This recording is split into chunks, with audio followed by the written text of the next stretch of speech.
Esta guerra en Ucrania, que de repente estalló en el 22 aparentemente de la nada, me la contó el doctor, que tiene más de 80 años. El hombre dijo que ya en los años 90 se estaba formando el ejército de Ucrania. Y yo pienso, wow, ¿qué es lo que nos están presentando ahora? ¿Y qué es lo que ya existe? Las guerras necesitan años, décadas para ser preparadas. ¿Qué es lo que ya se ha puesto en marcha desde hace mucho tiempo entre bastidores? Sí, también el tema de COVID-19, sí, cuántos eventos ya habían ocurrido antes, incluyendo a Bill Gates, que en septiembre cualquiera puede comprobarlo. Acciones, me refiero a que fue BioNTech, compró y luego de alguna manera vendió dentro de 6 meses, con una ganancia total de $300 millones estadounidenses. Y todo eso libre de impuestos porque se compró a través de la fundación y ahora la gente podría decir qué casualidad, él tuvo buen olfato o ya sabía en septiembre de 2019 cosas que nosotros no sabíamos. Sí, y así fue exactamente. Actuó en consecuencia y se preparó. En resumen, creo que donde hay mucho dinero hay mucho poder y donde hay mucho poder también hay mucho abuso de poder. Y la pregunta es, ¿qué nos están contando y vendiendo ahora? ¿Y qué es lo que está guardado en los sótanos de unos pocos poderosos? Amigos, chequen esto. El 86% está viendo sin haberse suscrito al canal. Si esta conversación te hizo aunque sea un 1% mejor, por favor suscríbete. Es el trato más justo en Internet. Lo ves más claro. A nosotros nos ayuda muchísimo a seguir trayendo a los mejores, más críticos y de mayor nivel invitados. Y ahora que disfrutes la conversación. Que saben exactamente que dependiendo de cómo vendamos ciertas cosas en el mundo, ahí están nuestras ventajas, ¿sí? Por ejemplo, Irán. Sí, por ejemplo, Estados Unidos también se ha hecho la pregunta de cómo pueden impulsar económicamente su país. Y entonces simplemente se dieron cuenta de que en Medio Oriente no hay clientes o hay pocos clientes para todos estos logros tecnológicos de los Estados Unidos. Y entonces dijeron, está bien, si entramos ahí y cambiamos el gobierno en Irán, sí, entonces podemos vender muchos más productos de Apple allí, lo que a su vez significa más ingresos fiscales para Estados Unidos. Si tenemos problemas con Irán, entonces el estrecho de Hormuz se cierra. El mayor perjudicado es China, porque no recibe reservas de energía. Si no tienes energía ni fertilizantes, entonces en algún momento tendrás un problema. ¿Cómo vas a mantener todas las fábricas? Somos un ejemplo perfecto en Europa, en Alemania, sí, con el gasoducto 1 y 2 que fueron volados. La energía cara significa que la economía baja, simplemente porque los costos son mayores que los ingresos. Y creo que muchas cosas no se cuentan en los medios, pero seguramente se analizan y se observan detenidamente, no solo en la Casa Blanca, sino también antes en los think tanks estratégicos. ¿Sí? Nuestra ventaja uno, ventaja 2 y las otras 3, 4, 5 ventajas menores. Y luego se piensa en alguna narrativa y se crea un titular. Y entonces solo se dice, el malvado Irán, sí, y bombas atómicas. Y nosotros protegemos a todo el mundo y a los buenos, queridos amigos de los Estados Unidos que sí están interesados en la seguridad. Y luego eso recuerda un poco a Irak, donde también entraron en ese entonces y decían que Hussein tenía bombas atómicas, que nunca se encontraron en ese momento. Entonces, la conclusión es, ¿a quién le sirve? Sí, sigue el dinero y entonces sabes que hay diferentes intereses que al final buscan sus propios beneficios. Si estás en casa y piensas, ¿dónde me puedo meter para desaparecer? Entonces escucha un momento, tengo algo para ti. Baltasar Becker y yo vamos a hacer un seminario web gratuito el 29 de marzo a las 5 de la tarde. En este seminario web te voy a contar de manera concreta cuál fue mi estrategia de salida para dejar el sistema docente y de la función pública. No teórico, no de un libro de texto, sino completamente práctico. Porque al final siempre se trata de dos cosas. Se trata de la libertad interior y de la libertad financiera. Y una cosa les puedo decir, ya no tenemos tiempo ilimitado, los próximos 2 o 3 años serán decisivos, ahora es el momento de asumir la responsabilidad. Únete al seminario web, el enlace está abajo en la descripción. Lo acabas de describir de una manera realmente hermosa. Por otro lado, Maxim, fue en tu canal donde escuché por primera vez el término revolución de la conciencia. Y la idea detrás de esto es básicamente lo que acabas de describir. La mentira allá afuera es tan grande, tan obvia, tan descarada que la gente ya no puede evitar de alguna manera despertar. Y también se dice a menudo que después del coronavirus muchísimas personas despertaron. Hace poco hubo una manifestación por la paz en Berlín. Asistieron 5.000 personas. En realidad, tendrían que haber ido como 5 millones de personas. Si realmente todos despertamos, ¿por qué no actuamos? Buena pregunta. Probablemente se trata de la masa crítica otra vez. Como una bola de nieve en invierno, cuando los niños juegan, tú también tienes una hija y cuando ella empieza a rodar la bola de nieve, en algún momento ya es lo suficientemente grande Y luego, aplicado a las avalanchas, sí, en las pistas de esquí, solo cuando se junta suficiente nieve. Y entonces sucede, entonces toneladas de nieve caen. Pero todo comienza con la primera piedrita. Y eso significa que nosotros en nuestros canales nos esforzamos para que haya una cobertura alternativa de lo que no se cuenta. Y al mismo tiempo, pero cada quien es de alguna manera así atrapado en su propio sistema. Sí, o sea, yo siempre lo comparo. Mi libro se llama Soul Master. Sí, y Soul es la conciencia y Master es la energía masculina yang, avanzar. Y yo supongo que tenemos muchas personas que nos lideran, que están en la política. Ellos están muy, muy enfocados en esa perspectiva del ego. Sí, más grande, más rápido, más lejos. Energía masculina, después de mí el diluvio, dejar una marca en el universo. Sí, más grande, más rápido, más lejos. Y dinero, materia y lujo. Y el alma, eso es la conciencia. Eso viene de la cultura asiática. Eso es cuestionar las cosas desde una perspectiva más elevada. ¿Nos sirve o no? Y muchas personas que han despertado, aparte de la masa crítica, sí, eso ya está escrito en la Biblia. Es el camino ancho el que lleva a la perdición. Y esa es la puerta estrecha que solo unos pocos toman. Y la mayoría sigue el camino mainstream. Sí, por eso se llama mainstream. Entonces, y aparte de que desde mi punto de vista la masa crítica aún no se ha alcanzado, pero al mismo tiempo se va alcanzando cada vez que ocurren eventos dolorosos. Sí, y ya mencionaste el COVID, y yo también incluiría la Primera y la Segunda Guerra Mundial. Primera Guerra Mundial, creo que 9 millones de muertos. Segunda Guerra Mundial, 60, 70 millones de muertos. Sí, y desde la Segunda Guerra Mundial al menos hemos tenido un poco de paz, así desde los últimos 70, 80 años. Pero después de la Primera Guerra Mundial, aparentemente el dolor no fue lo suficientemente grande, así que dijeron, vamos a hacer una pausa de 20 años y luego volvemos con todo. Sí, bueno, creo que como mínimo después de Hiroshima y Nagasaki, la gente ahora tiene un poco de miedo de meterse en eso porque nuestras armas hoy en día son mucho más rápidas para poder destruir nuestro mundo de inmediato. Y eso nos mantiene un poco en ese equilibrio, un poco nos mantiene, sí, que no todo ya se haya salido completamente de control desde hace mucho tiempo. Entonces, la respuesta número uno es, se debe alcanzar la masa crítica y eso solo se logra cuando el dolor es mayor que cualquier otra cosa. Sí, así que llevándolo a la medicina, existen analgésicos y suplementos alimenticios. ¿Qué crees que se consume más? Analgésicos. Analgésicos, exactamente eso. Y la pregunta es, ¿por qué? Porque la mayoría de las personas dicen que cuando ya no aguantan más, sí, entonces cambian algo y dejan de comer cosas grasosas porque saben que eso daña su cuerpo a largo plazo. Así que mientras no tengamos esa masa crítica junto con esa emoción de decir guerra, no, de ninguna manera, hasta que logremos eso no pasa nada. Y la mayoría de las veces alcanzamos ese estado emocional cuando hemos vivido algo traumático como la Primera o la Segunda Guerra Mundial, donde la gente dice la verdad. Si los políticos hubieran estado gritando todo el día que tenemos que ir al frente, nadie habría ido.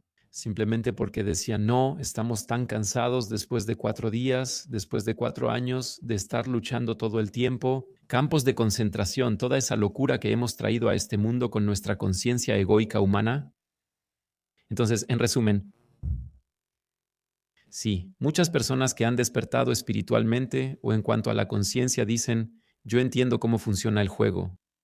Y luego dicen que lo hagan, sí, los que siguen los principios maestros, o sea, los que van por la vida guiados por el ego masculino arcaico y los que ven a través del juego, eso es el alma, soul, que dicen sinceramente, entonces que hagan su juego de la Matrix. Yo me retiro, construyo lo mío. Sí, estoy en algún lugar en las montañas, solo en la naturaleza, y entonces que se maten entre ellos si quieren. Pero el problema es que todo lo que el mal necesita para triunfar es que las personas buenas o despiertas, conscientes, no hagan nada y simplemente digan, yo entiendo cómo funciona el juego. Estoy mucho más avanzado que todos ustedes. Y entonces me retiro. Y por eso, desde mi punto de vista, por eso el libro se llama Soul Master. Porque soul significa el alma. Y eso es una metáfora. Cuando andas en bicicleta, esa es la rueda delantera, tu manubrio. ¿Hacia dónde diriges? Y Master, esa es la energía masculina, es pedalear. Y muchas personas están todo el tiempo pedaleando a fondo, se dan cuenta de que están estresados, agotados, cansados, exhaustos, pero ni siquiera saben si ese es realmente su camino. Sí, y también puedes chocar contra la pared a 180 kilómetros por hora. Y vas a pensar que ese es el camino correcto y ni siquiera te preguntas si esa es realmente la dirección en la que quiero desarrollarme. Y por eso primero conciencia y luego acelerar, y no solo conocimiento racional y estar acelerando todo el tiempo. Y la conciencia y el conocimiento se diferencian en que la conciencia percibe todas las perspectivas. Sí, y el conocimiento siempre funciona así. Esto es desde mi perspectiva, qué sería lo mejor para mí y cómo puedo imponerme sobre los demás, porque creo que hay recursos limitados y después de mí el diluvio y competencia contra todos, y entonces un país trata de competir contra el otro. Y eso es a nivel colectivo y en el microcosmos cada persona individualmente. Y si tengo desarmonía en mi mente, tendré desarmonía en el mundo. Y eso significa que solo somos capaces de ser felices, exitosos o financieramente libres en la medida de nuestro nivel de conciencia. Así que en el mismo entorno, cada persona ve un mundo diferente. Y dependiendo de cómo pienso, así es el mundo. Así que tengo la sensación, Maxim, de que el vaso está a punto de desbordarse. En los últimos días y semanas he recibido tantos mensajes que sentí que la gente realmente está agotada. Mensajes como, Simo, me estoy volviendo loco. Simo, estoy exhausto. Simo, necesito orientación. ¿Tienes la sensación de que este estado colectivo de agotamiento está llegando al límite? También se habla mucho de este nuevo y viejo mundo, de esa transición. ¿Tú cómo lo ves en este momento? Bueno, hubo un hombre, un investigador, se llama James Dimio, sí, y él investigó exactamente eso, si los traumas colectivos o sociales se transmiten de generación en generación. Y su tesis era que siempre que, creo que él investigó esto con el Sahara, que cuando en el desierto del Sahara había demasiado calor, muchas personas tenían que mudarse porque ya no había espacio habitable y nadie podía sobrevivir ahí. Comer y beber era difícil. Y eso llevó a que ocurrieran traumas sociales.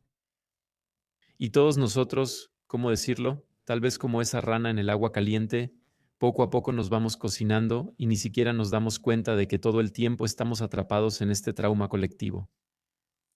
Y por eso, por un lado, la gente siente que sí, en comparación con antes, cuando escribías una carta, la llevabas al correo, luego llegaron los correos electrónicos y hoy en día WhatsApp, Telegram, mensajes por todos los canales. Hoy en día lo sabemos. En un solo día tenemos que procesar más información de la que un campesino hace 100 años procesaba en toda su vida. Y esta época de civilización, esta sobrecarga de estímulos, eso nos afecta. Pero al mismo tiempo, combinado con estos traumas colectivos, la Primera Guerra Mundial, la Segunda Guerra Mundial, todo lo que vivieron nuestras generaciones anteriores, eso también está en nuestro inconsciente colectivo, del que habló Sege Jung, y eso también nos influye todo el tiempo. Y seguimos naciendo una y otra vez en esta tierra. Y de eso se trata. ¿Soy hoy lo suficientemente fuerte, más que mi bisabuelo quizá en el siglo XIV o en el siglo XVII? Porque todo eso que se ha heredado en la familia, eso es ese trauma colectivo. Y ese calvario, esa repetición, va a seguir ocurriendo hasta que algún día alguien en la familia sea lo suficientemente fuerte para despertar. Y literalmente crecer y decir, la verdad, estas tonterías que hacen mis bisabuelos o cosas que posiblemente yo hago ahora porque mi abuelo lo hacía en el siglo XVII de manera similar porque no tenía conciencia, hasta que yo esté listo para romper ese ciclo y dejar de repetir los mismos errores. Y justamente en esa espiral estamos un poco atrapados, ¿sí? Un agotamiento absoluto que las personas sienten, bueno, ¿quién soy yo realmente? Los grandes medios, sí, y de nuevo todo lo que el inconsciente necesita para triunfar. Cuando las personas despiertas o conscientes miran hacia otro lado, cuando se sienten impotentes, sin poder, y cuando sienten que no sirve de nada, que los grandes deciden todo y en realidad no decidirían nada si muchas personas no participaran. Entonces eso significa que estamos atrapados en esta tensión entre esas experiencias traumáticas colectivas de los últimos siglos y lo que nuestra línea ancestral nos ha heredado. Si existen esos experimentos con los ratones, entonces, cuando una abuela ratón estuvo en un laberinto y recibió descargas eléctricas en cierto lugar, la nieta ratón, que nunca conoció a la abuela, tuvo un sobresalto en el mismo lugar del laberinto, aunque ahí no se le aplicaron descargas eléctricas. Y cuánto más compleja es la conciencia humana, ¿verdad?, en comparación con la de un ratón tan pequeño. O sea, eso significa que todas estas cosas nos afectan y sentimos de alguna manera que estamos atrapados, pero en realidad somos seres muy, muy poderosos a nivel del alma, solo que no somos conscientes de ello y mientras sea un consumidor, no puedo convertirme en un productor. Y eso significa salir de esa propia minoría de edad. Ahora estamos de nuevo con Manuel Kant, sapere aude, atrévete a usar tu propio entendimiento. Y yo incluso diría el de tu corazón, porque el corazón siempre es conciencia, sabiduría y la mente es conocimiento, razón. Me parece muy poderoso lo que acabas de decir. No estar sobreinformado en este mundo, porque estar sobreinformado lleva a la impotencia, a la falta de poder. Al final, usar tu propio entendimiento o simplemente recordar eso cuando realmente estás en este mundo, o sea, simplemente volver a ti mismo y no llenarte de aún más información. En las últimas semanas me he preguntado, digo, realmente no es fácil ser alguien que tiende puentes, cuestionar siempre la narrativa oficial. Ahora eres padre, eres empresario, también eres muy activo en la comunidad de creadores. ¿Cómo logras mantenerte mentalmente lúcido en estos tiempos tan desafiantes? Siempre digo que una vida exitosa, o sea, E es igual a E más C. Y la fórmula traducida significa algo así como éxito es igual a resultados más experiencias. Sí, y los resultados, eso es como el maestro, la energía yang, la energía masculina. Eso significa que realmente tienes resultados en la vida, asumes responsabilidad profesionalmente, no evitas las cosas todo el tiempo, responsabilidad por tu cuerpo, responsabilidad por las personas más importantes a tu alrededor, relaciones, familia, pagar impuestos, todo eso. Y al mismo tiempo, la vida también debería incluir experiencias. Y las experiencias son la cuenta emocional, la cuenta de la alegría. Y hay algunas personas que están muy, muy enfocadas en el mundo de las experiencias y no asumen ninguna responsabilidad. Y luego hay personas, entre las que me incluyo, que les gusta asumir mucha, mucha responsabilidad. Y a veces es demasiado que te das cuenta de que todo eso se acumula en nuestro cuerpo. El 90% de todas las enfermedades son emociones atrapadas y muchas personas se quejan de esta tensión en la zona del cuello, pero eso no es otra cosa más que esa energía que llevas literalmente sobre los hombros todo el tiempo y por eso aquí estás totalmente tenso. Y eso significa que mi camino siempre es, yo creo mucho en la conciencia en forma de frecuencias, energías. Sí, y eso significa que tengo varias plataformas vibratorias y tapetes de frecuencia y pongo mucha, mucha atención en que cuando conceptualizo mis contenidos lo hago en un espacio específico y luego asocio ese espacio con esos temas. Pero nunca, por ejemplo, en el dormitorio o antes de dormir, porque sé que entonces asociaría mi dormitorio exactamente con esos temas pesados. Y entonces por la noche o en la cama puedes hacer cualquier cosa, menos dormirte, porque simplemente todo está entrelazado, está asociado y eso significa que entro en esos espacios específicos, reviso las cosas, también duermo 1, 2, 3 noches antes de anunciar algo al mundo. Vivimos en un mundo de titulares. Denzel Washington dio una buena entrevista sobre eso. Sí, vivimos en una época en la que no se trata de decir la verdad, sino de ser el primero, sin importar si lastima, si podemos cumplir con la responsabilidad hacia nuestra comunidad. Eso no significa que no cometamos errores, pero reflexionar de nuevo sobre eso, estoy enviando este mensaje y reforzando este miedo, esta narrativa en este ámbito, o como lo dijiste exactamente en la conversación previa, logramos empoderar a nuestras comunidades para que no estén simplemente desempoderadas, simplemente sean receptores emocionales. Así que no se conviertan en receptores emocionales de la verdad de otros, sino manténganse como emisores en su alta frecuencia, en su claridad, en su conciencia. Sí, bueno, he participado en muchísimos cursos de formación, retiros y demás en este mundo. Realmente he aprendido y estudiado con los mejores expertos a nivel mundial. Y en algún momento durante un retiro tuve una especie de revelación donde vi que como una conciencia alejada de la Tierra, nuestro planeta, como si hubiera estado en el universo, y entonces vi estas luces, estas energías oscuras todo el tiempo. Y eso fue, ni siquiera puedo describirlo, pero así como hay luz y oscuridad, sí, que lo oscuro intentaba todo el tiempo, titulares, titulares, y luego bomba atómica, bomba atómica, bomba atómica, y entonces siempre notaba, siempre, como la luz intentaba contrarrestar eso, como una aspiradora todo el tiempo, no, no, no, y eso lo absorbía una y otra vez, así, que ni siquiera llegaba a suceder. De lo contrario, ya habría pasado, ya tuvimos la crisis de los misiles en Cuba en los años 80, fue peligroso, ya habíamos vivido varias cosas en la Tierra, que ahora ninguno de los dos estaría haciendo esta entrevista y casi nadie estaría escuchando aquí. Y creo que realmente existe este péndulo. Hollywood lo captó un poco con Keanu Reeves en esa película Constantine, donde él dice que Dios y el diablo juegan un juego. No es tan llamativo como en Hollywood, pero sí creo que existen estas energías luminosas, conscientes e inconscientes en frecuencias. Y creo que también personas como tú y yo, que ahora estamos en esta posición de liderazgo dada por el universo, que nuestros canales tienen mucho alcance, sí, nuestro podcast, Las Mentes de los Genios, uno de los 3 principales podcasts de todo el mercado, que nosotros también, desde la perspectiva de la luz y la oscuridad, también somos especialmente relevantes, sí, que por un lado, si trabajas para la luz, eres mucho más protegido, pero al mismo tiempo también eres mucho más interesante para las fuerzas oscuras, para ser tentado. Eso significa que en tu mensaje también tienes la responsabilidad de mantenerte puro una y otra vez, Eso significa que con rituales conscientes, meditación, personas conscientes, observar exactamente por qué quiero consumir azúcar u otra cosa, qué efecto tiene eso en mi sistema energético y qué mensaje saldrá de ti como resultado. Entonces, eso significa, mi experiencia personal es que mientras más personas alcanzamos, más me doy cuenta de que la oscuridad está tan interesada en mí como la luz, que también me protege y cuida de mí. Sí, a veces noto que mis guías espirituales o mi equipo espiritual me dan inspiraciones y protección que tal vez muchas personas no recibirían si yo no estuviera luchando por la luz, digámoslo así, ¿sí? Ya lo habíamos hablado antes, Maxim. Te comenté aquí que mi lema en el canal es que los corazones siempre deben latir más fuerte que las heridas. Y si al final yo hiciera algún tipo de contenido divisivo, dejaría el canal de inmediato si eso se convirtiera en un patrón para mí. Quiero ser un constructor de puentes, quiero dar siempre alguna esperanza a la gente allá afuera y por mi responsabilidad también debo mantener la cabeza fría de alguna manera. Para no volverme ni un poco cínico, porque todas esas narrativas allá afuera en parte son diabólicas o satánicas, hay varios términos que se usan para eso. Entonces, diariamente ciertos eventos o cosas a las que prestamos atención, imagina como si fuera un globo, que eso entra en nosotros y cómo funciona una manifestación. No es como que sí, deseo una nueva pareja o un auto elegante, un mejor trabajo, sino que la manifestación son frecuencias, energías.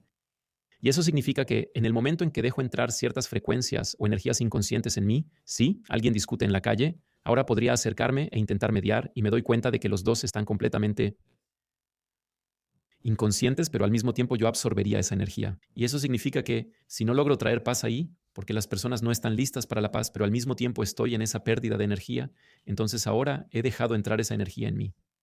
Y si ahora, entonces, este es un ejemplo perfecto. Una vez tuve una capacitación que empezó y es una capacitación consciente.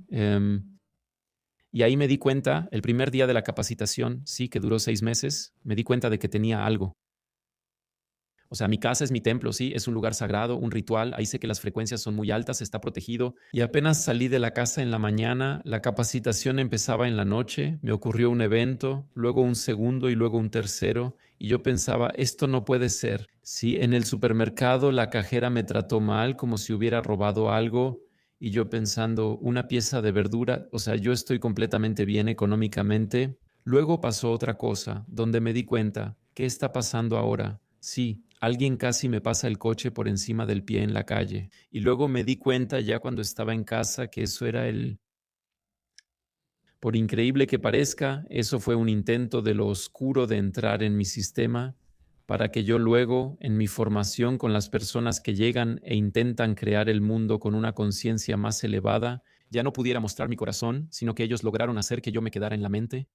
Y exactamente así funciona todo esto también a nivel narrativo. Sí, si todo el tiempo entretienes a la gente con miedo y todo el tiempo dices, y aquí un titular, otro titular, entonces estás en el miedo. Y entonces se manifiesta exactamente ese campo, porque todos, incluso los conscientes, proyectan hacia afuera en ese campo de miedo. Y ahora volvemos a esa imagen que describí antes. Sí, la Tierra vista desde afuera y lo luminoso y lo no luminoso, todo el tiempo esas energías luchando entre sí y nosotros con nuestros mensajes, como dices, contribuimos a eso, dividimos, alimentamos el miedo, el campo. Sí, por ejemplo, el colega Ernst Wolf, sí, que para mí hace un buen trabajo y también investiga bien. Y al mismo tiempo también es alguien que es muy brillante retóricamente y que puede enganchar muy bien a la gente. Sí, y luego también le dije a él, que ya ha estado varias veces con nosotros en el canal, le dije, señor Wolf, aprecio mucho su trabajo y podríamos de alguna manera ver que al final nos enfoquemos más en no solo hablar de lo que amenaza ahora, sino de qué posibilidades hay para que las personas a través de él es signo Leo, sí, también muy polarizante, entonces que no entremos en ese campo de miedo. Y por supuesto, él me entendió, claro. Daniela Ganser también se esfuerza mucho, ¿no? En ser objetiva, sin generar esos grandes estados de miedo en las personas. Y al mismo tiempo, esas son personas que no son vistas por los medios convencionales o donde se cancelan los lugares para que no puedan presentarse. Sí, ahí te das cuenta de que no se desea otra información. Eso me parece increíble y a Ernst Wolf también lo he tenido muchas veces en mi canal. De hecho, en la última conversación que tuvimos, creo que en muy poco tiempo obtuvimos más de 400,000 vistas, 350,000 vistas y en los primeros 5 minutos se estableció un enfoque completamente diferente. Primero le pedí que me dijera cómo lidia con estos temas tan difíciles, cómo logra sobrellevarlo mentalmente. Y primero hablamos solo sobre posibilidades y luego en la segunda parte de la conversación hablamos de todos los desafíos. Y luego, de inmediato, otro enfoque, enseguida una narrativa diferente, recibimos comentarios súper positivos. Él también compartió algunas anécdotas personales, que al final él también considera la vida como una absoluta suerte, porque cuando era joven estuvo involucrado en un grave accidente automovilístico. Y la energía que envías en los primeros minutos, eso suele ser también lo que obtienes al final. Y los temas difíciles que discutimos al final en realidad eran más bien sí irrelevantes. Señor Wolf, he estado observando su trabajo durante muchos, muchos años. Usted analiza a menudo contenidos que, para ser honesto, son bastante difíciles de digerir. Personalmente, ¿cómo lidia mentalmente con eso? Sí, por supuesto que también tengo mis dificultades cuando se trata de contenidos realmente duros, pero también tengo una vida fuera de toda la investigación y el periodismo. Tengo una familia, tengo hijos, tengo nietos y salgo muy seguido a la naturaleza. También tengo una rutina diaria, nado todos los días, nado 1,5 kilómetros cada día, y eso me mantiene más o menos centrado. Además, debo decir que a pesar de todas las cosas malas que suceden, también se puede ver un desarrollo positivo, porque las crisis suelen traer grandes ideas.